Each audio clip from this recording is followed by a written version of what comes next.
এই বয়সেও যেভাবে পারফর্ম করছেন লুকা মদ্রিচ তাতে অবশ্য তার প্রশংসা না করার কোনো উপায় নেই। এখনও ক্রোয়েশিয়ার মাঝমাঠের অন্যতম ভরসা তিনি। অনেকের মতো বের্নার্দো সিলভাও যে তার বড় ভক্ত। বিশ্বকাপের রাউন্ড অফ 32-তে তার বিপক্ষে মাঠে নামার আগে সংবাদ সম্মেলনে মদ্রিচকে প্রশংসায় ভাসিয়েছেন সিলভা। লুকা আসলে আমার কাছে একজন আদর্শ। তিনি আমার জন্য এক বিরাট অনুপ্রেরণা এবং আমি মনে করি প্রায় প্রত্যেক ফুটবলারের জন্যই। আমি সত্যি খুশি যে এই বয়সেও তিনি এখনো এত উচ্চ পর্যায়ে খেলছেন।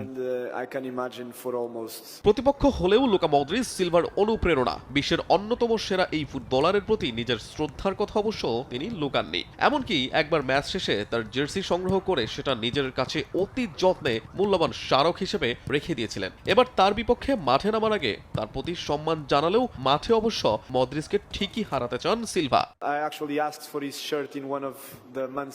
ম্যানচেস্টার সিটি ও রিয়াল মাদ্রিদের মধ্যকার একটি ম্যাচের পর আমি আসলে তার জার্সিটি চেয়েছিলাম। আমার কাছে থাকা জার্সিগুলোর মধ্যে এটি অন্যতম বিশেষ একটি জার্সি। আমি তার জন্য শুভকামনা জানাই, অবশ্য ম্যাচের জন্য নয়, কারণ তখন আমি তাকে হারাতে চাই। তবে ব্যক্তি হিসেবে তিনি আমার জন্য অনেক বড় অনুপ্রেরণা।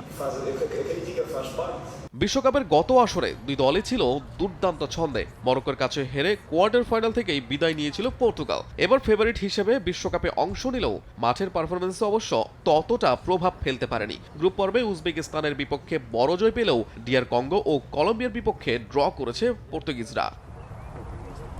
অন্যদিকে গত আসরে সেমিফাইনাল খেলেছে ক্রোয়েশিয়া। এবার অবশ্য গ্রুপ পর্বে পানামা ও ঘানার বিপক্ষে জিতলেও ইংল্যান্ডের কাছে হেরেছে বড় ব্যবধানে। এবার পর্তুগালের বিপক্ষে নিজেদের ঠিক কতটা মেলে ধরতে পারেন সেটি এখন দেখার অপেক্ষা।